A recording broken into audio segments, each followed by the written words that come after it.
हरे कृष्णा। आप सबका बहुत बहुत धन्यवाद है। सबसे पहले आपका मैं बहुत आभारी हूँ कि आपने मुझे यहाँ पर आमंत्रित किया आपके बीच उपस्थित होने के लिए।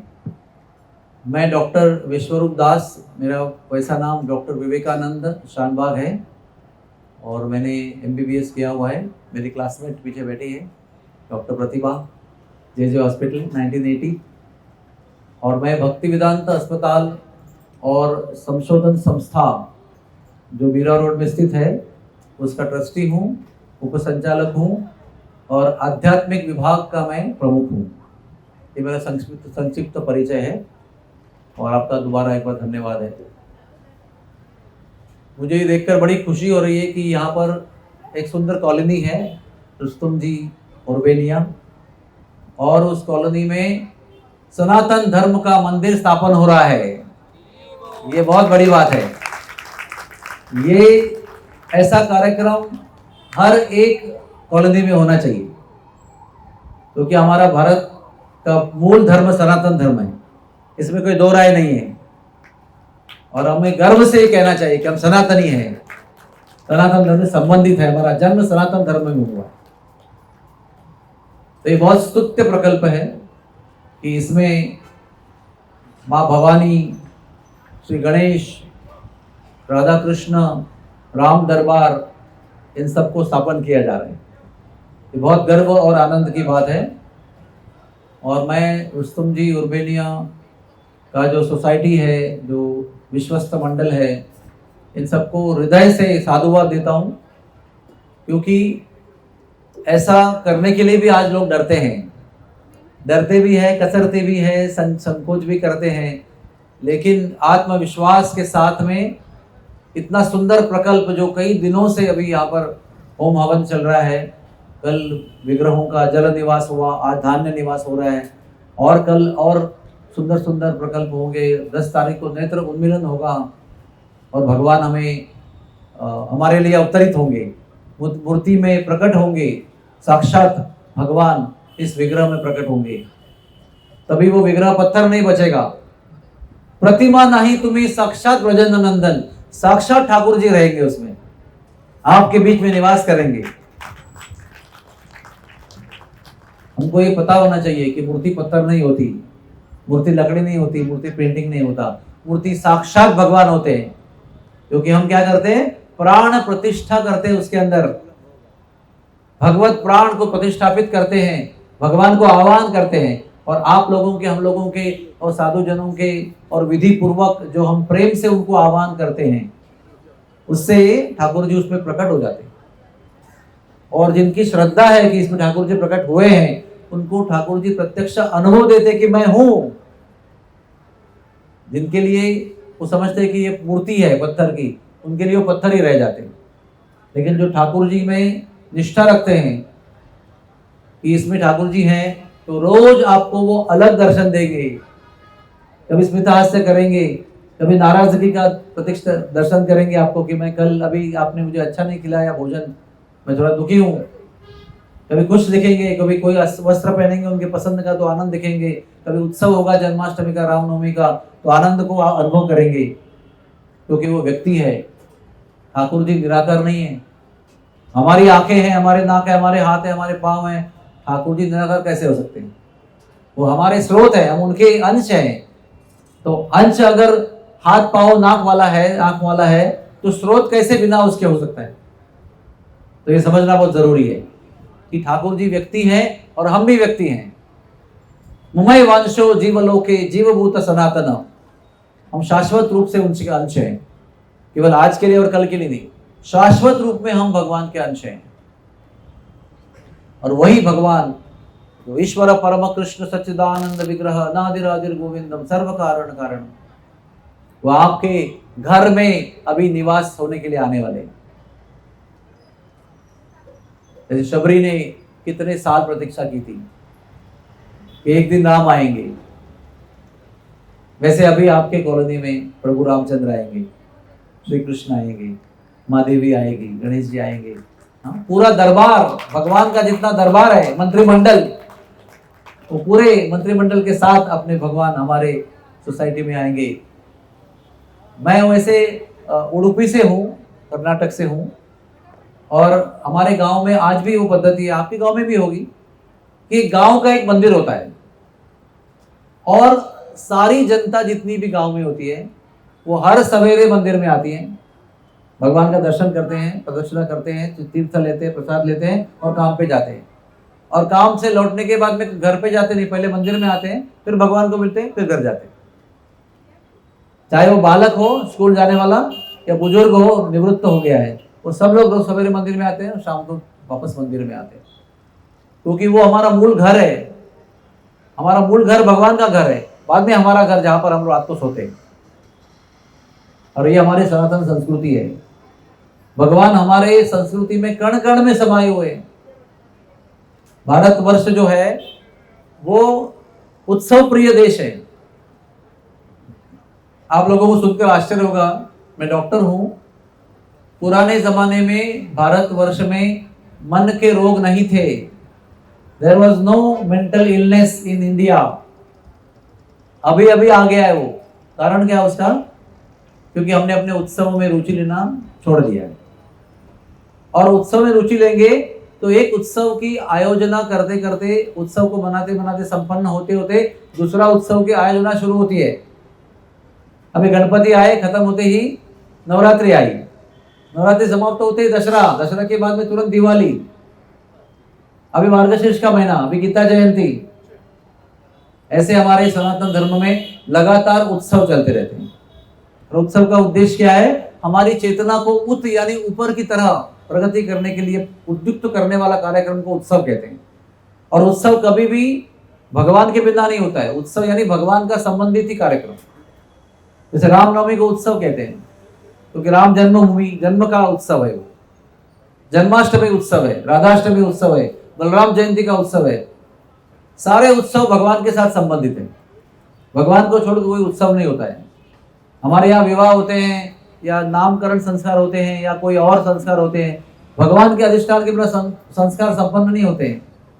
विवाह संस्कार में भगवान को प्रतिष्ठापित करते हैं और उनकी प्रतिष्ठापना में उत्सव विवाह संपन्न होता है। तो हमारा देश उत्सव प्रिय है, इसलिए हमारे देश में पहले मानसिक रोग नहीं था। जब हम न्यूक्लियर फैमिली हो गए, है ना, ज्वाइंट फैमिली छोड़ दिया, फिर हर एक पति पत्नी अलग, हर एक पति पत्नी अलग, फिर एक ही बच्चा, तो क्या होता है? अकेलापन, लोनलीनेस। फिर पिताजी मुंबई में है, कॉलोनी में रहते हैं, लड़का इंग्लैंड में रहता है, लंदन में रहता है, 3 लड़के हैं, 3 देश में हैं, और माता पिता बुड्ढे कॉलोनी में मॉर्निंग वॉक में जाते हैं और कोई है ही नहीं। आप इस तरह से हमने अपनी संस्कृति को छोड़ दिया है। और आपने मोदी जी का भाषण सुना होगा 22 जनवरी 2024 को। उन्होंने कहा कि राम हमारे देश के प्राण हैं। केवल मंदिर में बैठे हुई, अयोध्या में बैठी हुई मूर्ति नहीं है। ये हमारा देश का श्वास है, हमारा जमीर है, हमारी संस्कृति का आधार है, हमारे जीवन का आधार है। और जय श्री राम हम लोग बोलते हैं, सब लोग, हमें बड़ा गर्व है इसको जय श्री राम कहने के लिए। लेकिन वो जय श्री राम का उच्चारण केवल जय श्री राम के उच्चारण तक ही सीमित नहीं रहना चाहिए। तो मेरा कहने का तात्पर्य है कि केवल राम के नाम के उच्चारण तक राम को सीमित मत रखना। अगर प्रभु हमारे प्राण हैं, हमारे जन्मभूमि के, देश भूमि के प्राण हैं, तो प्रभु राम का नाम उच्चारण करने के बाद हमारे जीवन में परिवर्तन होना चाहिए। हृदय परिवर्तन अपेक्षित है। मंदिर में राम स्थापन होंगे, कृष्ण स्थापन होंगे, अयोध्या में स्थापित हो गए, हमारे हृदय में कब होंगे? ये प्रश्न पूछना चाहिए। जब तक हर हृदय में, भारत देश के हर देशवासी के हृदय में प्रभु रामचंद्र प्रतिष्ठापित नहीं होते, हमारे रोम रोम में, श्वास में जब तक प्रभु रामचंद्र निवास नहीं करते, प्रतिष्ठापित नहीं होते, तब तक ये मंदिर में स्थापित होने का प्रयोजन संपूर्ण नहीं होगा, संपन्न नहीं होगा। इसलिए आप केवल यहां पर राम प्रतिष्ठित होंगे इसलिए संतुष्टि का अनुभव मत करना। जब तक वो मंदिर में बैठे हुए रामचंद्र जी आपके हृदय के मंदिर में प्रतिष्ठापित नहीं होते, तब तक आपको असंतुष्टि का अनुभव होना चाहिए। और वही हमारे देश की सनातन संस्कृति है। सनातन संस्कृति का अर्थ क्या है? कि सनातन रूप में, चिरंतन रूप में, शाश्वत रूप में प्रभु हमारे नाथ हैं, हम उनके दास हैं। जीवेर स्वरूप होए कृष्णेर नित्य दास, आज नहीं नित्य दास है हम, जन्म जन्मांतर के दास है। मम जन्मनि जन्मनीश्वरे, हर जन्म में हमारे स्वामी है वो। हम बार बार आते हैं, प्रभु भी बार बार हमारे लिए आते हैं। बार बार क्यों आते हैं? क्योंकि हम लोग यहीं पर टिके हुए हैं। जब यहाँ से छूटकर हम भगवत धाम में जाएंगे तो भगवान को यहाँ आने की जरूरत नहीं पड़ेगी। वो संभवामि युगे के रूप में यहाँ पर क्यों आते हैं? क्योंकि हम लोग यहीं पर अभी टिके हुए हैं। शहर में जेल क्यों बने हुए हैं? क्योंकि अभी भी गुनहगार लोग हैं और वो अभी भी कैद में हैं। लेकिन सब प्रजा अगर गुनाह करना छोड़ देगी तो जेल सब मंदिर में रूपांतरित हो जाएंगे। अच्छा स्वप्न है ना कि जेल में कोई नहीं होगा, जो खाली जगह होगी वहां पर मंदिर बनाया जाएगा, लोग आगे उत्सव मनाएंगे और जेल की जरूरत नहीं पड़नी चाहिए। लेकिन फिर भी जरूरत पड़ती है, क्योंकि कुछ लोग फिर भी गुनाह करते हैं, कायदा तोड़ते हैं, फिर उनको वहां बंद करना पड़ता है और फिर जेलर को भी रखना पड़ता है, सिपाहियों को रखना पड़ता है, बहुत सारा पगार देना पड़ता है इन लोगों को संभालने के लिए, ताकि ये बाहर ना आ जाए वहां से समाज को दूषित करने के लिए, है ना। तो हमें देखना यह है कि हमारा ये जो देश है, ये पृथ्वी है, ये लोक है, तब तक बंधन में रहेगा जब तक प्रभु हमारे नाथ नहीं बनेंगे पूर्णतः। सर्वधर्मम परित्याज्यम माम एकम शरणम व्रज, भगवान कृष्ण गीता में बताते हैं। वे बहुत जल्द गीता जयंती आने वाली है। वो कहते हैं सब धर्मों को, कर्तव्यों को पालन करते हुए जब तक आप मुझे समर्पित नहीं होते तब तक आप यहीं रहेंगे। तो समर्पित हो जाएंगे, मैं आपको ले जाऊंगा मेरे धाम में। फिर दोबारा यहाँ पर आकर जन्म, मृत्यु, बीमारी, बुढ़ापा, ऐसे कष्टों में बीतने की हमको जरूरत नहीं पड़ेगी। तो मैं आपको सभी आपके हृदय के भाव को ललकारता हूं, पुकारता हूं कि प्रभु राम को आपके हृदय में बसाइए, आपके जीवन का अविभाज्य अंग बनाइए, आपका जीवन ही राम बनाइए। आपके सांस में, आपके धड़कन में राम की स्मृति होनी चाहिए। तब ये सारा जो प्रयत्न आपने किया है, इतनी मेहनत की है, इतना खर्च किया है, इतना समय आपने यहाँ पर निवेशित किया है, वो तब सब अर्थपूर्ण होगा, सबका प्रयोजन तब पूर्ण होगा जब आपके हृदय में वो बसेंगे। उनके दर्शन के बिना आपको चैन नहीं पड़ेगा। आज मंदिर नहीं गया मैं, आज मुझे बुखार आया तो मैं बिस्तर में पड़ा हूं, आज मुझे चैन नहीं पड़ रहा है कि मैं मंदिर में दर्शन नहीं किया भगवान का। ऐसे सारे रुस्तुम जी अल्बेनिया वासियों की भावना होनी चाहिए कि हर रोज सवेरे उठते राम का दर्शन होना चाहिए। जब ऐसे होगा तो ये मंदिर संपन्न होगा परिपूर्णता के साथ, और साथ साथ हमारा जीवन भी परिपूर्ण हो जाएगा। आखिर हमने मनुष्य जन्म क्यों लिया है? 80 लाख जन्म अलग अलग योनियों में लेने के बाद में मनुष्य का जन्म प्राप्त होता है। हर जन्म में जन्म है, मृत्यु है, बुढ़ापा है, बीमारी है। इन सारा कष्ट को भोगते भोगते हम लोग ने कई जन्म, लाखों जन्म बिताए हैं, फिर मनुष्य का जन्म प्राप्त हुआ है। तो मेरे प्यारे भाइयों बहनों, दादा दादियों, नाना नानियों, मैं आपको बताता हूं कि जो स्वर्ग में देवताएं बैठे हैं, ब्रह्मा आदि, इंद्र आदि, वायु, चंद्र आदि, इनसे भी श्रेष्ठ जीवन पृथ्वी के मनुष्य का है। ये मैं नहीं कह रहा हूं, देवता भी कहते हैं, शास्त्र में भी लिखा है कि हमारा आपका जन्म जो पृथ्वी पर लिया हुआ मनुष्य का जन्म है, वो देवताओं के जन्म से भी श्रेष्ठ जन्म है। और खास करके कलयुग में सारी देवताएं जो भगवान राम के और कृष्ण के भक्त हैं, उनके घर में जन्म लेने के लिए लाइन में खड़े हैं। इसका कारण क्या है? इसका कारण यह है कि कलयुग में केवल नाम लेते ही जीवन की सिद्धि हो जाती है और भगवत की प्राप्ति हो जाती है। स्वर्ग में लाखों लाखों साल जीवन के बाद में भी भगवान की प्राप्ति का गारंटी नहीं रहता है, क्योंकि सुख भोग ऐश्वर्य इतना है, भगवान के ऊपर ध्यान टिकता नहीं वहां पर। पृथ्वी का जन्म मनुष्य का जो है पर्याप्त और योग्य जन्म है, जिसमें भगवान का निरंतर ध्यान हम कर सकते हैं। ऐसी व्यवस्था, एटमॉस्फेयर यहाँ बना हुआ है।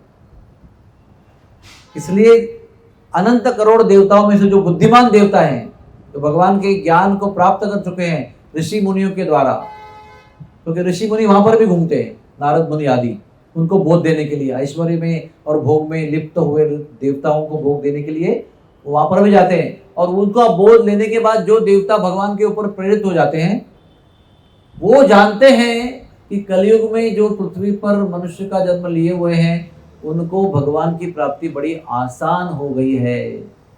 क्योंकि कलयुग केवल नाम आधारा, केवल भगवान का स्मरण करके हम रहेंगे तो कुछ संन्यास लेने की आवश्यकता नहीं है, कुछ त्याग करने की जरूरत नहीं है, कुछ वस्त्र बदलने की जरूरत नहीं है, कुछ हेयर स्टाइल बदलने की भी जरूरत नहीं है। जो आप कर रहे हो वो करते रहो, जो व्यवसाय आपका है, जो पेशा है, जो आपका नॉलेज है, जिस प्रकार से आप प्रैक्टिस कर रहे हो वो आप करते रहो। परिवार में हो परिवार में रहो, धन कमा रहे हो धन में रहो, लेकिन केवल भगवान को जोड़ दो उसके अंदर। कुछ छोड़ने की जरूरत नहीं, जोड़ने की बात कर रहे हैं। हमको लगता है धर्म का पालन और भक्ति का जीवन यानी त्याग करना त्याग करना त्याग करना है। त्याग केवल वो करना है जो बुरी है, बुरी चीज है। अच्छी चीज को त्याग नहीं करना है, सद्गुणों को त्याग नहीं करना है, बुरी आदतों को त्याग करना है। और केवल नाम अगर जीवन में लेते हैं हम नियमित रूप से, एक नियम बना लेते हैं, जैसे हम लोग नियमित रूप से मोबाइल देखते हैं रोज। आप मुझे बताइए, सुबह उठकर जब आंख खुलती है तो पहले हाथ जाता है मोबाइल पर, देखते हैं मोबाइल में मैसेज क्या है। उतनी याद भगवान की आनी चाहिए, उठते ही पलके खोलने के पहले भगवान की याद आनी चाहिए।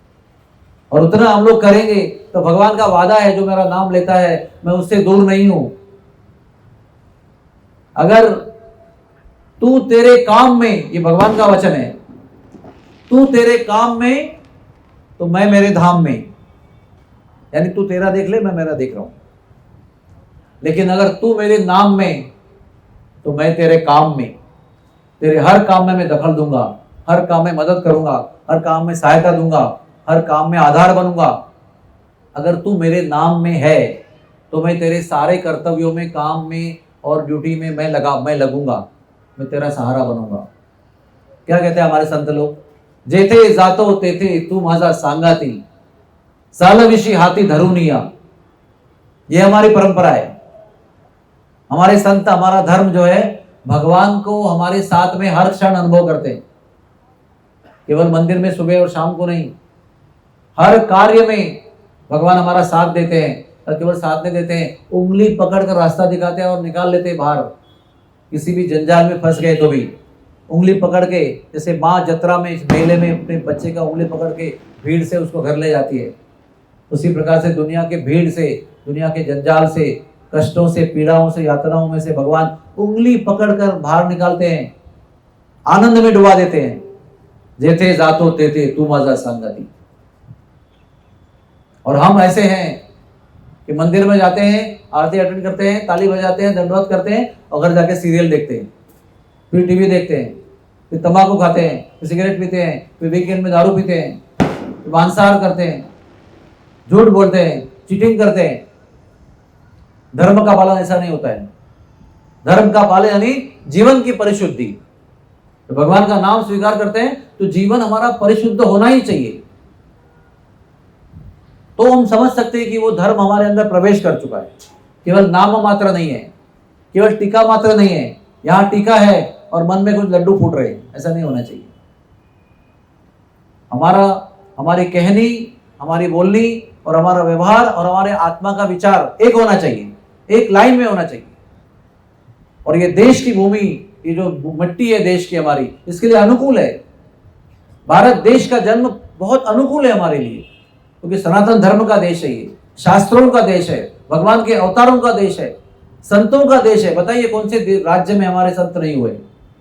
कोई भी राज्य लीजिए, उत्तर का लीजिए, दक्षिण का लीजिए, उत्तर का लीजिए, पश्चिम का लीजिए, पूर्व का लीजिए, और बताइए किस राज्य में, किस शहर में कोई संत नहीं हुआ है? एक ही ऐसा देश है पूरे विश्व में, हर देश में, हर राज्य में सैकड़ों संत हैं, हर भाषा में हैं। तेलुगु में है, कन्नड़ा में है, कोंकणी में है, पंजाबी में है, हिंदी में है, मराठी में है। बताइए आप कौन सी भाषा आपको चाहिए? मलयालम में बोलिए, तमिल में बोलिए, हर भाषा में शास्त्र लिखे हुए हैं। और संतों ने हमारे हर प्रांत में लोगों को मार्गदर्शन दिया है। भारतवर्ष के अलावा किसी भी देश में भगवान ने अवतार नहीं लिया है। इसलिए शास्त्र में लिखा है कि अनेक जन्मों बाहर के देश में लेने के बाद, पुण्य करने के बाद ही भारत देश में जन्म प्राप्त होता है। तो हम आप सब यहां जो बैठे हुए हैं, भारत में जन्म लिए हुए हैं, ये सब ने हमने पुण्य किया हुआ है, इसका गारंटी है, क्योंकि शास्त्र में लिखा है। मैं यहाँ पर भारत में और भारत के परिवार में जन्म लेकर बैठा हूँ, आप बैठे हैं, इसी का ये प्रूफ है कि हमने पिछले जन्मों में कई पुण्य किए हैं। और इतना भारत देश महान क्यों है? क्योंकि सबके चरणों की रज इस भूमि में लगे हुए हैं। यहाँ की मिट्टी आसान मिट्टी नहीं है, साधारण मिट्टी नहीं है।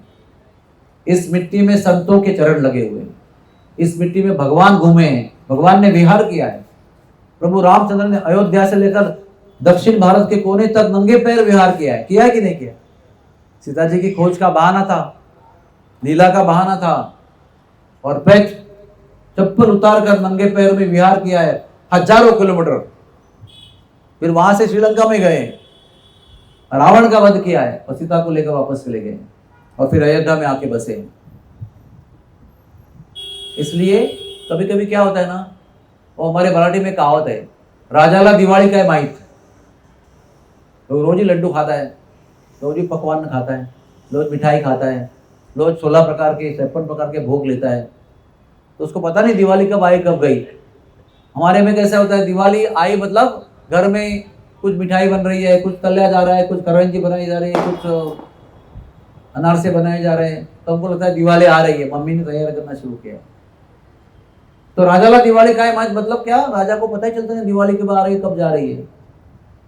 वैसे हमारी अवस्था है, हम लोग भारतीय है, हमारी धरोहर हमारी संस्कृति कितनी श्रेष्ठ है हमको पता नहीं है, हम भूल गए और सोच रहे हैं कि हमको विदेश जाना चाहिए, अमेरिका जाना चाहिए, इंग्लैंड जाना चाहिए। हम गर्व करते हैं अगर हमारा बालक अमेरिका में पढ़ रहा है, वहां पर सेटल हो गया है, हमारी बहू वहीं की हो गई है, सब हमारा परिवार गर्व से बताते हैं मेरा लड़का इंग्लैंड में। लेकिन जब मौत का समय आता है तो कोई वो गया हुआ लड़का और लड़के वापस नहीं आते तुम्हारे देखने के लिए, पैसे भेजते रहते हैं। क्यों ऐसा हो रहा है? क्योंकि हमने अपनी संस्कृति को छोड़ दिया है, अपनी धरोहर को छोड़ दिया है, अपने देश की महिमा को हम भूल गए, इस मिट्टी की महिमा को भूल गए और विदेश को ज्यादा महत्वपूर्ण समझते हैं, वहां पर जाना महत्वपूर्ण समझते हैं, उस पर गर्व करते हैं और सोचते हैं इंडिया में क्या रखा है, इंडिया में क्या वैल्यू है। लेकिन समय बदल रहा है, अभी सब प्रवास शुरू हो जाएगा पश्चिम से पूर्व तक। पहले भी जब मन उद्विग्न होता था तो पश्चिम के लोग पूर्व की ओर देखते थे, और पूर्व में एक ही देश है जिसमें देखते थे, भारतवर्ष में, मन की शांति के लिए, दुख को मिटाने के लिए, जीवन के उद्देश्य को ढूंढने के लिए, सब कष्टों से मुक्त होने के लिए उपाय भारत में आके ढूंढते हैं, क्योंकि यहीं पर वो उपाय है। और हम जब यहाँ रहते हैं तो हमारी दृष्टि एंटीना उधर लगे हुए, ये दुर्भाग्य है हमारा, वो दुर्भाग्य हमको मिटाना है। हमारे बच्चों को भगवत गीता सिखानी है, राम रक्षा सिखानी है, ताकि हमारे बच्चे हमारे सनातन धर्म को समझते हुए आगे बढ़ेंगे। अभी मैं आज सवेरे गुरुजी के पास गया था मेरे आश्रम में, तो जिस घर में मैंने भोजन किया, मैं भोजन कर रहा था तो उस घर की लड़की ने मुझे पूरा 12वां अध्याय गीता का सुनाया। जब मैं भोजन कर रहा था पूरे श्लोक सुनाए अर्थ के साथ, इतना गर्व हुआ मुझे मेरे बचपन की याद आई। तब हम भी वो 9वां अध्याय, 12वां अध्याय, 15वां अध्याय, 18वां अध्याय बाय हार्ट करते थे, उसकी प्रतियोगिता होती थी स्कूल में, और वो जो याद किए थे श्लोक अभी भी याद है, क्योंकि वो बचपन में याद किए थे हमने, हमारे माता पिता ने बचपन में वो संस्कार दिए थे, इसलिए आज हमें उस विषय में इतना इंटरेस्ट है। अगर माता पिता ने अमेरिका के बारे में गौरव किया होता तो हम अमेरिका में बैठे होते आज, लेकिन माता पिता ने संस्कार दिए, इसलिए भारत में गर्व से बैठे हैं, ये सोचकर नहीं कब जाना होगा, कब वीजा मिलेगा, और यहाँ दुखी होकर रह रहे हैं, भारत को ताने मार रहे हैं। ऐसा नहीं निवास है हमारा गर्व के साथ भारत में निवास है।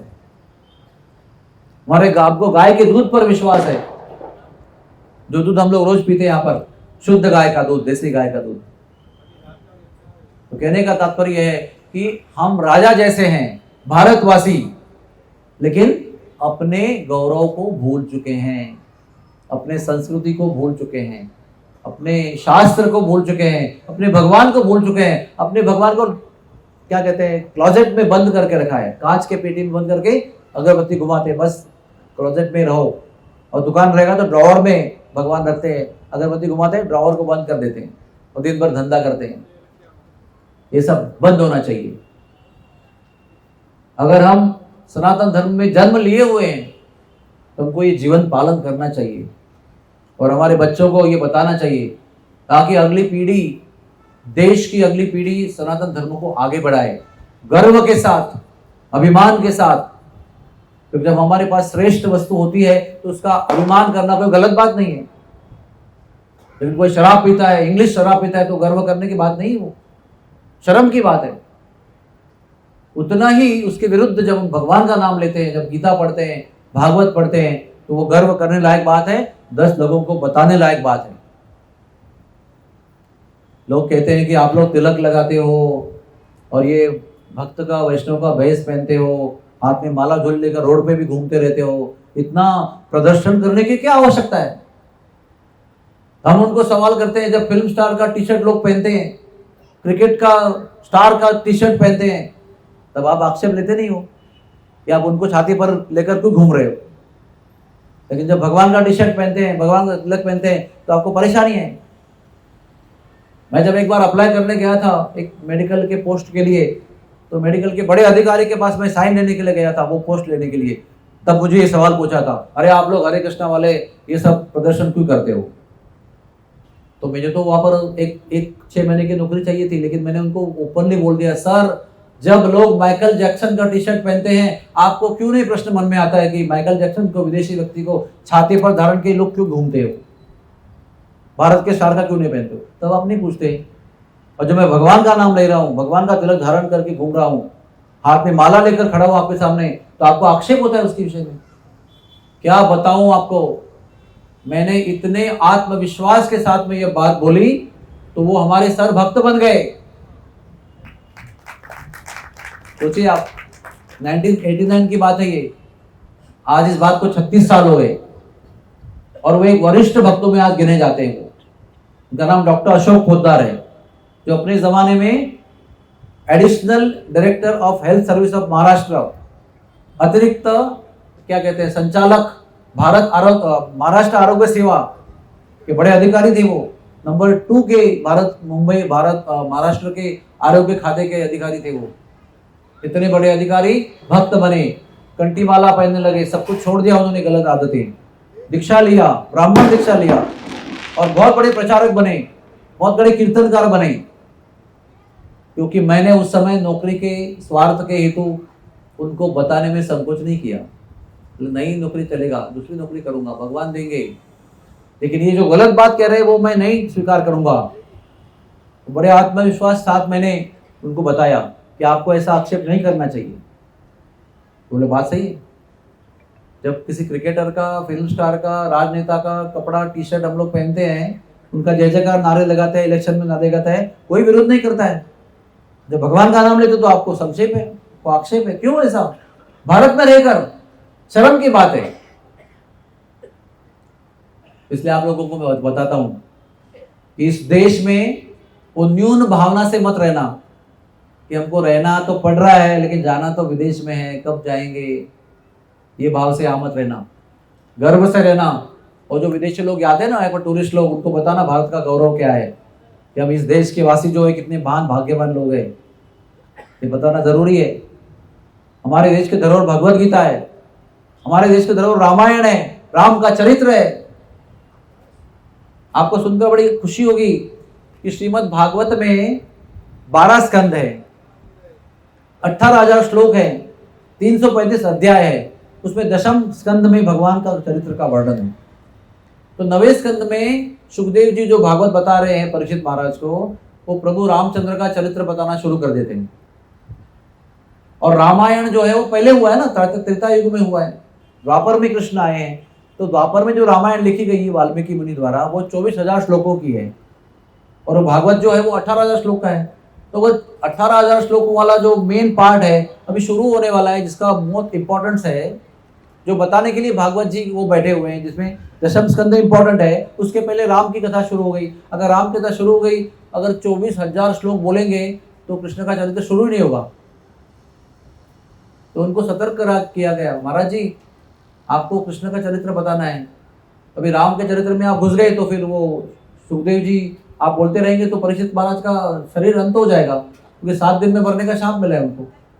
3.5 दिन तो बीत चुके हैं, अभी आपने शुरू किया तो बीच में ही मृत्यु हो जाएगी उनकी, तो आप भागवत कब पूरा करेंगे? तो उन्होंने संक्षिप्त रामायण का पठन किया। उसमें एक श्लोकी रामायण भी है, लेकिन एक श्लोकी और कुछ श्लोकी रामायण बताकर ही उन्होंने आगे कृष्ण का चरित्र आरंभ किया। इसका कारण क्या है? क्योंकि राम का चरित्र, राम ने दी हुई मर्यादा को सुनने और पालन किए बिना हम कृष्ण का चरित्र सुनने के लिए योग्य बनते ही नहीं है। इसलिए समय ना होते हुए भी सुखदेव जी ने प्रभु रामचंद्र के विषय में उल्लेख किया। और हम लोगों को संदेश यही है कि हमारे देश के वासियों का जो चरित्र है वो राम ने दी हुई मर्यादा से बना हुआ है। राम का चरित्र आदर्श मर्यादा चरित्र है, इसलिए उनका नाम मर्यादा पुरुषोत्तम है। एक मनुष्य को, एक स्त्री को, एक पुरुष को, एक बालक को, एक पिता को, एक माता को, जितने हमारे पोजीशंस है, एक राजा को, हर प्रकार के रोल में आदर्श व्यवहार क्या होना चाहिए, ये प्रभु रामचंद्र जी ने अपने जीवन में बताया। आपको जीवन में कोई समस्या होगी, कोई प्रश्न होगा, क्या करना है? आप रामायण पढ़िए, आपको समस्या भी मिलेगी, उसका उत्तर भी मिलेगा और उसका आदर्श व्यवहार भी मिलेगा। इतना हमारा शास्त्र परिपूर्ण है, क्या नहीं है हमारे शास्त्र में? ऐसा आपके पास कोई प्रश्न नहीं होगा जिसका उत्तर शास्त्र में नहीं होगा। No problem will be there whose answer is not there in the scripture. ऐसे कोई कल्पना में भी आपके जीवन में समस्या नहीं आ सकती है इसका उत्तर हमारे शास्त्र में नहीं है। भागवत की एक व्याख्या है, सभी प्रश्नों के उत्तर, answers to all question is equal to Bhagwat. तो ऐसे प्रभु जी का चरित्र जो है वो केवल सुनने के लिए नहीं है, वो सुनकर जीवन में उतारने के लिए। इसलिए प्रभु ने जन्म लिया राम के रूप में, ताकि हम सब लोगों को, जो हम पृथ्वी पर आ चुके हैं मनुष्य बनकर, हमको कैसे रहना है जब तक जीवन है, और कैसे इस जीवन के अंत में भगवत धाम जाना है, इसके लिए यहाँ पर भी आदर्श व्यवहार होना चाहिए और साधना भी होनी चाहिए। उसका परिणाम भगवान का मिलन होना चाहिए। इसका आदर्श हमारे प्रभु रामचंद्र ने अपने जीवन में प्रकट किया है। इसलिए हर भारतवासी को रामायण पढ़ना ही चाहिए। उसके बिना हमारा मनुष्य जीवन भारतवर्ष का संपूर्ण नहीं होता है, अधूरा रह जाता है। मैं आपको बताता हूँ, मेरा बचपन का समय ऐसा था कि मैंने बचपन में कभी भी रामायण नाम का किताब कभी देखा नहीं, और महाभारत ऐसा किताब ग्रंथ कभी पृष्ठ भी कभी देखा नहीं। लेकिन 9वीं होते होते पूरा रामायण और पूरा महाभारत हमको पता था। कैसे हो सकता है बताइए? क्योंकि हर दशहरे के समय नवरात्रि में रामलीला हुआ करती थी मैदान में। हाँ, आज भी होती है, आप जाइए गिरगांव चौपाटी में, बहुत बड़ा स्टेज लगता है। 9 दिन कम से कम 5-6 घंटे प्रतिदिन का ड्रामा होता है। और दिन में हम लोग उनको जाके मिलते थे, हमारे स्कूल के पास राम को मिलते थे, लक्ष्मण को मिलते थे, रावण को भी मिलते थे, कुंभकर्ण को मिलते थे, सबको मिलते थे हम लोग। ये सब देखते देखते हमको पूरा रामायण पता चला बिना किताब खोले। ये हमारा देश की संस्कृति और हमारा गौरव है। इस देश का बच्चा बच्चा राम, कृष्ण, हनुमान के बारे में जानता है। और वो क्या जानते हैं? मंकी गॉड, एलिफेंट गॉड, इतना ही जानते हैं। उनको लगता है कि एक इनके देश में हाथी भगवान है और एक बंदर भी भगवान है। इतना हीन नॉलेज है ये, कैसी प्रवृत्ति है, इतना अज्ञान भरा हुआ है। और हमारे देश में हम हर जानवर को पूछते हैं। आप देखिए, बैल को पूछते हैं, गोपाष्टमी को गाय को पूछते हैं, गोवर्धन को, पर्वत को पूछते हैं। बाकी भगवान के जन्मदिन तो मनाते ही हम लोग। लेकिन हर हमारे जीवन में जो उपयुक्त वस्तु है उसका हमारे संस्कृति में पूजन किया जाता है। अर्थात हमारी संस्कृति कृतज्ञता के ऊपर आधारित है। Our culture is based on gratitude for everything. जो जो हम उपयोग में लाते हैं उसके प्रति कृतज्ञता, ये हमारे धर्म की नींव है। कब पहचानेंगे हम? जीवन बीतते जा रहे हैं, काले बाल सफेद होते जा रहे हैं, शरीर जीर्ण होते जा रहे हैं। कब पढ़ेंगे रामायण? कब महाभारत पढ़ेंगे? कब भागवत पढ़ेंगे? कब समझेंगे? कब जीवन में उतारेंगे? कब इस जीवन का पर्पस जो है वो सिद्ध करेंगे हम? तो वो सिद्ध करने के लिए आपकी कॉलोनी में राम आ रहे हैं, हम सबको जगाने के लिए, हम सबकी जमीर, हमारी चेतना, हमारे भावना को उत्तेजित करने के लिए, धर्म के प्रति आसक्ति बढ़ाने के लिए, प्रेम बढ़ाने के लिए हमारे प्रभु यहाँ पर आ रहे हैं। साधारण बात नहीं है। अगर आज यहाँ पर मोदी आते, हमारे प्रधानमंत्री माननीय, तो हम लोग कितना काम करते डेकोरेशन का। वो तो एक देश के प्रधानमंत्री है, महान व्यक्ति है, लेकिन पूरे ब्रह्मांडों के अखिल ब्रह्मांड नायक आपके कॉलोनी में 10 मिनट के लिए नहीं आ रहे हैं, पुलिस के पहरे में परमानेंट निवास के लिए आए हैं। सोचिए आप इसके बारे में। हमारे प्रभु अखिल ब्रह्मांड नायक परात्पर भगवान परमेश्वर पर ब्रह्म आपके कॉलोनी में निवास के लिए आ रहे हैं। आप उनको प्रणाम कीजिए, आप उनको भोग लगाइए, उनके लिए उत्सव मनाइए, उनके अस्तित्व को ध्यान में रखिए कि वो है हमारे कॉलोनी में, हमारे लिए उपलब्ध है। कभी रोना है, कभी हंसना है, कोई प्रश्न पूछना है तो वो उपलब्ध है। आइए उनको प्रश्न पूछिए, अपने निवेदन को रखिए, समस्या को रखिए, सबका समाधान करेंगे वो। केवल उनको अपने जीवन में स्वीकार करने की कमी है बस।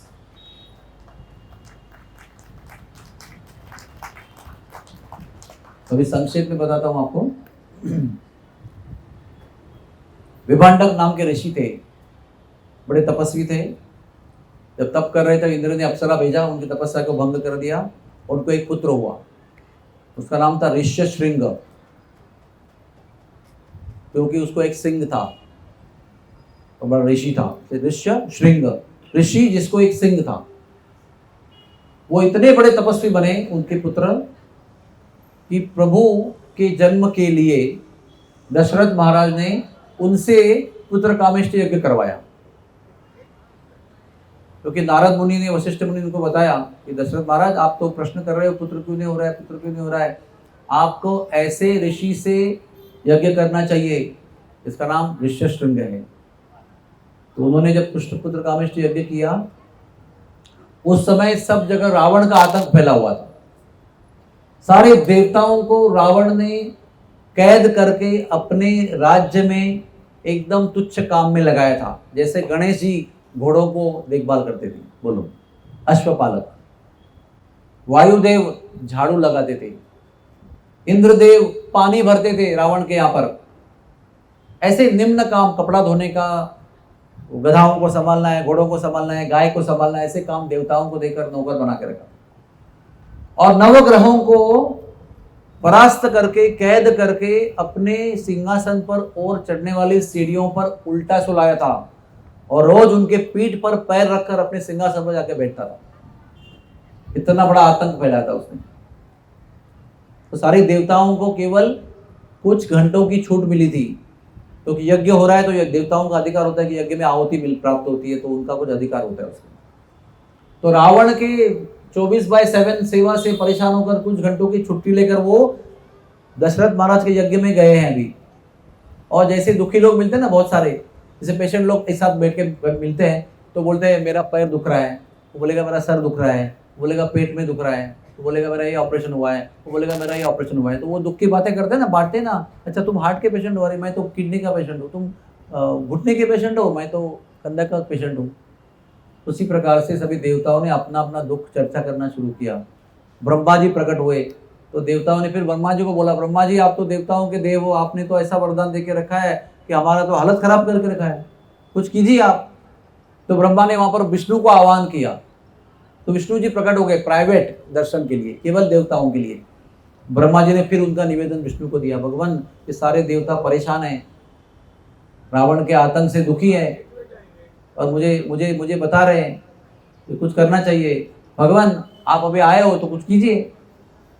तो भगवान ने कहा मैं आऊँगा, मैं जन्म लूँगा और रावण का अंत करूँगा, आप निश्चिंत रहो, लेकिन मुझे एक अच्छे माता पिता की आवश्यकता है जन्म लेने के लिए। तो भगवान ने ऐसा घूम कर देखा तो यज्ञ, तो उस समय उन्होंने दशरथ को और कौशल्या को देखा वो यज्ञ कर रहे हैं, और देवताओं के सामने भगवान ने बताया ये मुझे जन्म लेने के लिए पर्याप्त और बढ़िया माता पिता हैं, और भगवान अदृश्य हो गए। उस समय यज्ञ संपन्न हुआ और उनके यज्ञ पुत्र कामेष्टि, पुत्र की इच्छा से किए हुए यज्ञ का संपन्नता हुई, तो यज्ञ पुरुष प्रकट हुआ। उसके हाथ में एक कलश था सोने का, उसमें खीर थी, और प्रकट होकर उन्होंने वो खीर का जो पात्र है वो दशरथ महाराज को दिया और बताया राजा ये जो खीर है वो अपनी पत्नियों में बांट देना, यथावकाश वो गर्भवती हो जाएंगी और आपको पुत्र प्राप्ति होगी। दशरथ महाराज बहुत वृद्धावस्था पहुंच चुके थे, यानी बच्चे होने की समय निकल गया था उनका। लेकिन भगवान का जन्म हमारे जैसा नहीं होता है, वो दिव्य जन्म होता है। जन्म कर्म च वै दिव्यम एवं यो वेत्ति तत्वतः। हम पति पत्नी मिलते हैं तो गर्भधारणा होती है, लेकिन भगवान की गर्भधारणा वैसे नहीं होती है। तो यज्ञ का प्रसाद प्राप्त हुआ, उन्होंने क्या किया, कैकेयी और कौशल्या को 50-50 आधा आधा कर दे दिया। और तीसरी प्रधान पत्नी थी सुमित्रा, प्रेमवश उन्होंने अपना अपना आधा आधा हिस्सा उसको दे दिया। तो कौशल्या के पास 1/4 एक पाव बचा, कैकेयी के पास 1 पाव बचा, और सुमित्रा के पास 2 पाव, दोनों के पाव जो उनके पास आ गए। और उन्होंने वो प्राशन किया तो तीनों पत्नियां गर्भवती हो गई। और चैत्र शुद्ध नवमी के दिन दोपहर को 12 बजे के समय अभिजित मुहूर्त पे पुनर्वसु नक्षत्र में प्रभु रामचंद्र का जन्म हुआ। तो जब जन्म हुआ तो कैकेयी भाग के आई, उसके पेट में कौन थे, भरत थे। और जब प्रभु रामचंद्र के पास बालक रूप में जन्म किए हुए कैकेयी आई तो पेट में भरत जी उछल रहे थे, मानो बता रहे थे मुझे भी निकालो बाहर, मुझे भी जल्दी जन्म लेना है। तो उसी शाम को भरत जी का जन्म हुआ। हम केवल इतना जानते कि प्रभु राम का जन्म हुआ, लेकिन उसी चैत्र शुद्ध नवमी के दिन शाम के समय, संध्या के समय भरत जी का जन्म हुआ। और फिर दशमी के दिन दोपहर के समय 2 बालकों का जन्म हुआ सुमित्रा के गर्भ से, लक्ष्मण जी और शत्रुघ्न जी। कैकेयी वाले हिस्से में से लक्ष्मण का जन्म हुआ, इसलिए लक्ष्मण का राम के ऊपर बहुत स्नेह था, क्योंकि वो कौशल्या वाले हिस्से में से उनका बंटवारा हुआ था। और कैकेयी वाले का जब बंटवारा हुआ था उसमें से शत्रुघ्न का जन्म हुआ, इसलिए भरत का और शत्रुघ्न का जन्म से ही बहुत स्नेह था। ऐसा ये गणित है पूरा। और चारों बालक कौन थे, वसुदेव, संकर्षण, अनिरुद्ध, प्रद्युम्न। ये जो भगवान के चतुर्व्यूह वैकुंठ के अवतार हैं, वो यहाँ पर राम, लक्ष्मण और भरत शत्रुघ्न के रूप में अवतरित हुए। ऐसे हमारे प्रभु का जन्म है। कहते हैं जन्म से प्रभु ने कोई शरारत नहीं की, कोई गलत काम नहीं किया, खेल खेल में भी कभी गलत काम नहीं किया। बोलो आप, मर्यादा पुरुषोत्तम का स्वभाव कैसा है, बालक रूप में भी बालक को कैसे रहना चाहिए, ये भी भगवान ने बालक रूप में बनकर दिखाया। केवल एक काम किया उन्होंने, वो भी योजनाबद्ध रीति से किया, भविष्य को देखते हुए लीला रचाने के लिए किया। वो ये है कि एक दिन कैकेयी जब शादी हुई ना, कैकेयी देश से आई थी वो, तो जब वो जन्म भी नहीं हुआ था कैकेयी का, तब से वो मंथरा उसके घर में दासी के रूप में थी, राजा के घर में। तो कैकेयी को गोद खिलाया उसने मंथरा में। तो जब कैकेयी की शादी हुई तो मंथरा वो दहेज के रूप में आई अयोध्या में। इतना स्नेह था कैकेयी का, जो बालिका के रूप में उसने बड़ा किया था उसको। मंथरा बहुत वयोवृद्ध थी, लेकिन इतना स्नेह था इसलिए वो भी ससुराल आई थी। तो उसको ना ये पीठ में वो था, क्या कहते हैं उसको, कुबड़ी, वो झुकी हुई थी और बड़ा, इतना बड़ा कुबड़ा था पीठ पे। तो प्रभु ने खेल खेल में बचपन में 4 बच्चों ने मिलकर एक बार वो गोबर के गोल बनाकर फेंका कर रहे थे। हम लोग खेलते ना आवादुबी, पता है बचपन में हम लोग आवादुबी खेलते थे, बॉल से मारते थे और बड़ा अच्छा गेम था वो। तो वैसे वो गोबर के गोले बनाकर खेल रहे थे। तो खेलते खेलते राम जी के हाथ से जो गोबर का गोला निकला वो जाकर मंथरा के कुबड़े पर जाके अटक गया। समझ में क्या, जैसे आप चल रहे हो, बच्चे खेल रहे हैं तो बॉल लगता है ना कभी आपको, वैसे इनका गोबर का गोला राम से हाथ से निकला हुआ मंथरा के कुबड़े पर जाके टिका। तो तब जाकर जो राम के ऊपर मंथरा को गुस्सा आया था, तो राजपुत्र था, वो कुछ बोल नहीं पाई, लेकिन वो गुस्सा मन में बैठकर बैठी हो। अब जब उसके बाद में और पहले कभी भी प्रभु रामचंद्र ने कोई गलत काम नहीं किया, वो भी ऐसे ही जानबूझ के नहीं किया। वो तो बच्चे खेलते थे, हम लोग उनको नहीं मारते हैं। कभी बॉल मारते हैं, आपको बॉल लगता है तो अरे हम लोग बैट से उनको मारते हैं। बच्चे खेल रहे हैं, वी टॉलरेट, नो प्रॉब्लम। लेकिन जब राम का राज्याभिषेक हुआ, होने का तय हुआ, राम राज्याभिषेक हुआ नहीं, कल होने वाला है, तो वो छत के ऊपर से देख रही है कि सब लोग सज धज कर घूम रहे हैं और कैकेयी हर दिन दान देती है अपने राज के जो तिजोरी है दशरथ महाराज की, वहां से निकाल निकाल कर दान रोज कैकेयी देती है। और आज देख रही है कि कौशल्या दान दे रही है। तो उसने पता किया कि ऐसा क्यों हो रहा है। तो पता किया कि कौशल्या का जो पुत्र है राम, उसका कल राज्याभिषेक है। तो उसको वो सहन नहीं हुआ, क्योंकि उसको गुस्सा था मन में, तिलमिला के नीचे आई वो। कैकेयी भी बड़ी खुश थी कि राम का अभी अभिषेक होने वाला है, मेरे प्रिय राम, क्योंकि कहते हैं कौशल्या से भी अधिक प्रेम कैकेयी को राम पर था। वास्तव हकीकत है ये, कैकेयी को भगवान राम पर कौशल्या से अधिक प्रेम था, इसलिए वो ज्यादा खुश थी और मेकअप कर रही थी, श्रृंगार कर रही थी। और उसको आगे बोलते मूर्ख रानी, मेकअप क्यों कर रही तू, तेरी सौतन अभी राजमाता बनने वाली है, तुम्हारा वैल्यू कम होने वाला है, तुम इतना दान नहीं कर सकती उतना वो दान कर रही है। उसका पुत्र राजा बनेगा तो उसकी वैल्यू बढ़ेगी, वो राजमाता बनेगी, तुम नंबर 2 वाली बनोगी। क्योंकि उसके मन में स्वार्थ था कि मेरी जो रानी है वो अगर राजा के प्रियतम रानी में से नंबर 2 की हो गई तो मैं भी नंबर 2 की हो जाऊंगी, तो मुझे क्या मिलेगा, मेरा भी आमदनी घट जाएगी। इसलिए उसने उसको उकसाया। और ये भी कहा गया है कि प्रभु रामचंद्र देवताओं को वादा किया था कि हम आपको रावण के आतंक से बचाएंगे।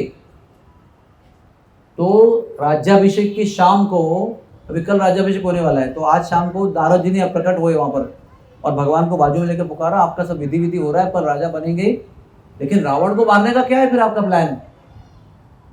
आप तो वादा किए थे कि हम आ रहे हैं रावण को अंत करने के लिए, आ रहा, यहाँ पर युवराज बने, अभी राजा बनेंगे, राज कारोबार करेंगे, तो यहाँ से निकलेंगे कैसे? वो तो लंका में रहता है, यहाँ से बाहर निकलेंगे तो उसका वध करने का प्रयोजन होगा ना। तो उसी शाम को, कल राज्याभिषेक है, आज शाम को प्रभु ने नारद मुनि को वादा किया, मैं कल ही वन में जाऊंगा। किसी को पता नहीं भगवान ने नारद से क्या वार्तालाप किया। और कल फिर देवताओं ने मंथरा का माइंड जो है वो दूषित कर दिया, क्या कहते हैं उसको, पोल्यूट कर दिया। और वो जाके पोल्यूटेड माइंड है ना, तो दूषित मन लेकर वो कैकेयी को पोल्यूट कर दिया, उसका माइंड दूषित कर दिया। वो बड़ा प्रेम था राम के प्रति, वो द्वेष से भर दिया। इसको कहते हैं कुसंगति। अच्छे व्यक्ति भी जब कुसंगति करते हैं तो उसका मन भ्रष्ट हो जाता है। तो इतने प्रेम वाली कैकेयी ने भी दूषित मन वाले मंथरा का संग किया, उसका माइंड भी दूषित हो गया। फिर आगे का रामायण सबको आपको पता है, राम पेड़ की खाल पहनकर जंगल में चले गए। तो हमारे प्रभु का जीवन जो है, प्रभु राम का, वो पूरा त्याग में भरा हुआ है, दुख भरे प्रसंगों से भरा हुआ है, लेकिन एक भी प्रसंग स्वार्थ के लिए नहीं है। उन्होंने सारे कष्ट, सारी पीड़ाएं, यातनाएं सहन किए हम लोगों के कल्याण के लिए।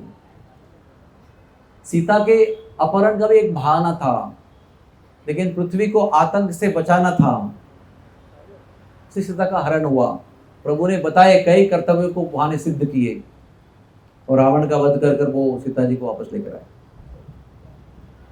अभी एक छोटी सी कहानी बताता हूँ अंत में।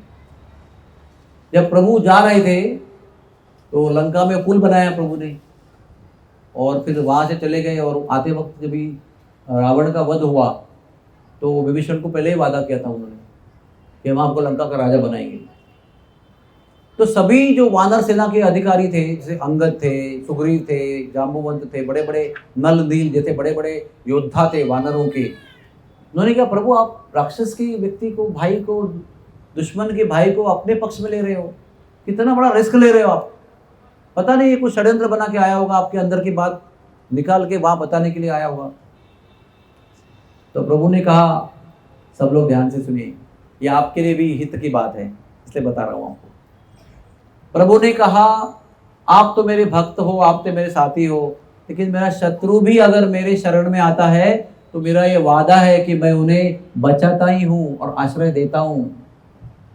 तो वहां पर एक प्रभु ने श्लोक बोला है, उसका अर्थ यह है कि एक बार अगर कोई व्यक्ति, चाहे शत्रु हो या मित्र, अच्छा हो या बुरा, एक बार अगर आकर मेरे सामने खड़ा होकर कहता है कि मैं आपका हूं, क्या कहना है आपको? जब 10 सोमवार को जब भगवान यहाँ आएंगे, वहां पर आपको रोज आकर क्या बोलना है? प्रभु मैं आपका हूं, I am yours my lord. एक बार अगर कोई ऐसे बोलेगा तो चाहे वो व्यक्ति भूल जाएगा, फिर भी मैंने उसने कही हुई बात कभी नहीं भूलूंगा। उसका जन्म जन्मांतर तक रक्षण करना मेरा कर्तव्य बन जाता है और मैं इस कर्तव्य कभी चूकता नहीं हूं। जिसने कहा है वो आज मूड में कहा होगा, कल वो भूल सकता है, फिर भी उसने कहा हुआ वो भूल सकता है, मैं नहीं भूल सकता। अभी विभीषण सच्ची भावना से शरणागत होकर मेरे पास आया है, मैंने स्वीकार किया है। अगर रावण भी मेरे पास आएगा, बोलेगा सॉरी मैंने आपकी पत्नी का हरण किया है, मुझे क्षमा कर देना, मैंने गलती कर दिया, तो मैं रावण को भी माफ कर दूंगा। तो साक्षात प्रश्न पूछा गया कि आपने रावण को माफ कर दिया तो उसके भाई को ऑलरेडी राजा बनने का प्रॉमिस कर दिया आपने, तो उसको क्या बनाओगे फिर आप, है ना। अभी आप मारोगे तो ठीक है, तो सीट खाली है तो वो राजा बन सकता है ना। लेकिन वो अगर माफी मांगने आया और अपने आप जैसे कह रहे हो माफी कर दिया उसको, तो फिर अभी वादा किया इसको, उसको क्या दोगे। तो प्रभु ने उत्तर दिया, मैं उसको मेरा राज्य दूंगा अयोध्या का। देखो प्रभु कैसे है। हाँ? सच्चा अगर समर्पित भक्त है, समर्पण करने वाला व्यक्ति है, तो प्रभु अपना राज्य भी त्याग करने को तैयार है उसके लिए, रावण के लिए, बोलो इतना पापी व्यक्ति के लिए भी। फिर तीसरा प्रश्न आया, आपका जो भरत वहां बैठा है नंदीग्राम में, आपकी प्रतीक्षा कर रहा है, आपका प्रतिनिधि बनकर राज्य चला रहा है, आपका इंतजार कर रहा है, उसको क्या दोगे आप। तो प्रभु ने कहा, मैं उसको वैकुंठ का राज्य दूंगा, वो भी मेरा ही है। तो चौथा प्रश्न क्या आया, देखो सुनिए आप। चौथा प्रश्न आया कि प्रभु फिर आप कहां रहेंगे, आप भी तो राजा बनने योग्य हो ना, परम राजा तो आप ही हो, आपका सब अधिकार है पूर्ण राजा बनने का, आप सबको बांटते जा रहे हो, फिर आप कहां बन बैठोगे। तो प्रभु ने कहा, मैं मेरे भक्तों के हृदय में निवास करूंगा, वहां राज्य करूंगा मैं, मेरा आधिपत्य, मेरा अधिकार सब वहां रहेगा। तो हमको क्या करना है, अपने हृदय को ऐसे बनाना है कि प्रभु वहां राज्य कर सके। अपने मन में अगर हृदय में काम, क्रोध, लोभ, मद, मोह, मत्सर को भर के रखेंगे, तो प्रभु को राज्य करने के लिए योग्य जगह नहीं होगी वो। जब वो परिशुद्ध करेंगे, उनका नाम लेकर, साधना करके, भक्ति करके, तो उनको राज्य करने के लिए एक क्षेत्र जो है वो योग्य हो जाएगा। अभी रावण ने शरणागति नहीं स्वीकार की, वो उसका दुर्भाग्य था, लेकिन विभीषण ने की ना, उन्हें बुद्धि छोड़ के सही समय पर गलत भाई का साथ छोड़कर प्रभु का साथ दिया, प्रभु ने उसको राजा बनाया। फिर जब ही रावण का वध हुआ, तो प्रभु ने कहा, विभीषण अभी जब व्यक्ति मरता है तो सब वैर समाप्त हो जाता है, अभी आप सब भूल जाओ, उसका क्रिया कर्म करो और चलो हमारे साथ। तो पुष्पक विमान पर बैठकर प्रभु अयोध्या में आए, है ना।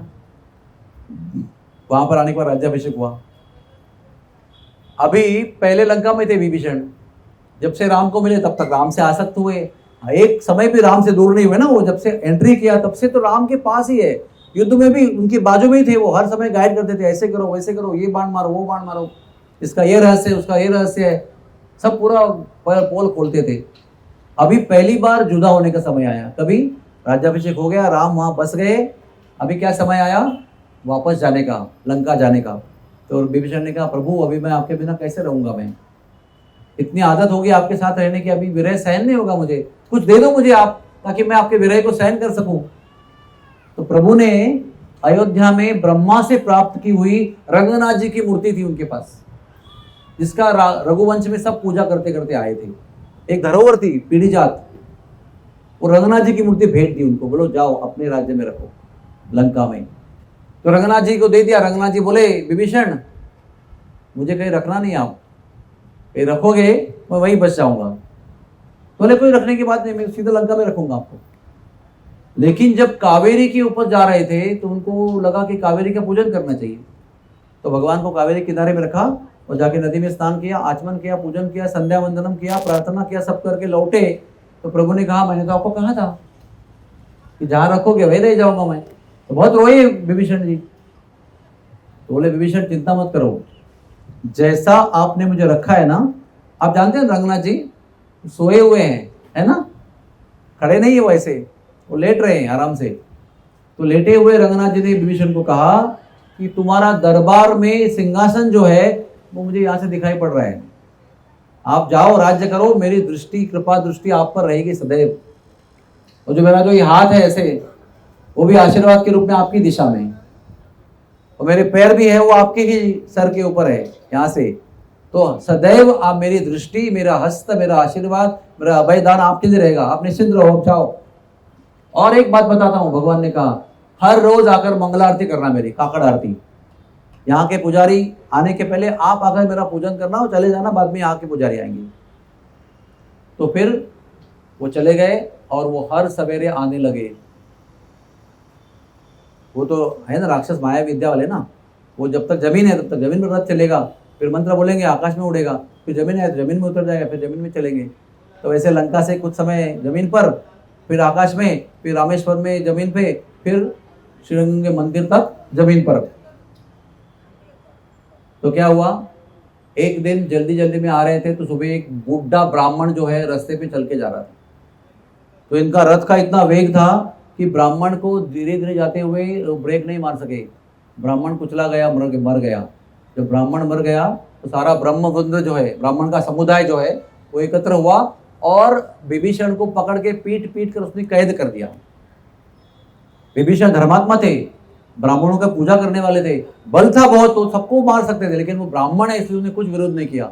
उनसे पिट गए, लगता मुक्का प्रहार सहन किया और कैद भी हो गए।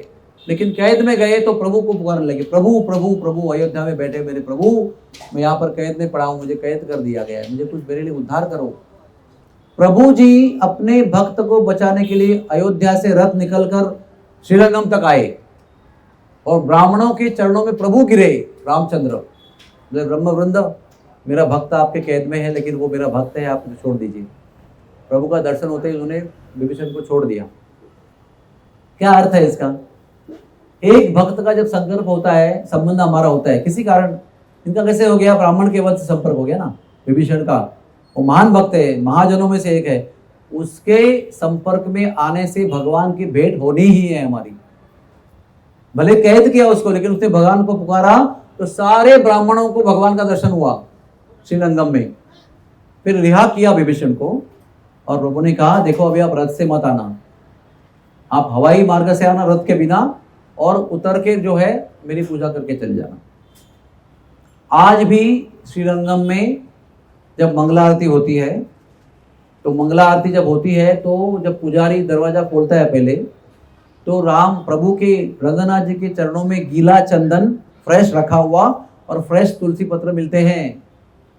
क्योंकि आज भी इनकी मंगला होने के पहले, पट खुलने के पहले विभीषण जी आकर प्रभु की सेवा करते हैं। ये विभीषण मंगला आरती रंगनाथ में करते हैं और संध्या आरती जगन्नाथपुरी में करते हैं रोज शाम को। उसकी बड़ी लंबी कथा है, अभी समय नहीं बताने के लिए। ऐसे महान भक्त है विभीषण राम जी के, तो प्रभु के किसी भी रूप में आकर उनकी सेवा करते हैं। ऐसे अनंत भक्तों से हमारा देश भरा हुआ है, ऐसे अनंत भक्तों के चरित्र से हमारा पूरा धर्म और संस्कृति भरी हुई है। इसको पता करना हमारा काम है। बच्चों को सोने के समय बहुत आदत होती है, मम्मी कहानी सुनाओ, लेकिन मम्मी को कहानी पता नहीं तो क्या बताएगी वो। ऐसे कहानी पढ़ेगी तो मम्मी पास कहानी की कमी नहीं रहेगी, और बच्चा भी बोलेगा नहीं मम्मी कल तो बताई थी, आज फिर रिपीट कर रही हो। बच्चा को बड़ा याद रहता है सब कुछ। एक महीने पहले बोला होगा तो एक महीने पहले बताई थी बोलेंगे आपको। तो मम्मियों के पास कथा की कमी होती है। हम बोलो शास्त्र पढ़ो, पुराण पढ़ो, आपको कथाओं की कमी नहीं मिलेगी। एक मैंने आपको बताया विभीषण की कथा। तो ऐसे हरि अनंता, हरि कथा अनंता। आप लोगों को मेरी विनती है, ये जीवन प्रभु का गौरव सुनने के लिए है, ये कान उसके लिए दिए हैं, ये आंख उनको देखने के लिए दिए हैं, ये हाथ उनकी सेवा करने के लिए दिए हैं, ये पैर उनके मंदिर तक चलने के लिए दिए गए हैं, ये ज़बान उनका प्रसाद खाने के लिए है। इसी में अपना जीवन अर्पण होना चाहिए, तब जाकर हमारे हाथ, हमारे नाक, हमारे कान, हमारे पैर, हाथ सब परिपूर्ण हो जाएंगे। They will become perfect. जिसके लिए उनको दिया गया है वो परफेक्ट हो जाएगा। तो आइए दोबारा आपका एक बार मैं धन्यवाद करता हूँ और विनती करता हूँ कि आपके सोसाइटी में आए हुए प्रभु रामचंद्र को सदैव याद रखिए कि वो आपके सोसाइटी में परमानेंट रहने के लिए आए हैं। उनकी देखभाल कीजिए, उनकी सेवा कीजिए, उनकी सेवा के लिए योगदान दीजिए, कंट्रीब्यूशन दीजिए, उनके लिए उत्सव मनाइए, बच्चों को, परिवार को, रिश्तेदारों को बुलाइए और उत्सव में सहभागी होने के लिए, और एक आदर्श बनाइए कि सोसाइटी में कैसे रहा जाता है, ताकि बाकी तो अनंत सोसाइटियाँ भारत में हैं वो भी भगवान को अपनी सोसाइटी में प्रस्तावित करें। और सुबह और शाम और छुट्टी के दिन पूरा दिन भगवान के साथ बिताना है। बोलिए हरे कृष्णा कृष्णा कृष्णा हरे हरे, हरे राम राम राम हरे हरे। एक बार और बोलिए हरे कृष्णा कृष्णा कृष्णा हरे हरे, हरे राम राम राम हरे हरे। बहुत बहुत धन्यवाद। Thank you very much. Hare Krishna.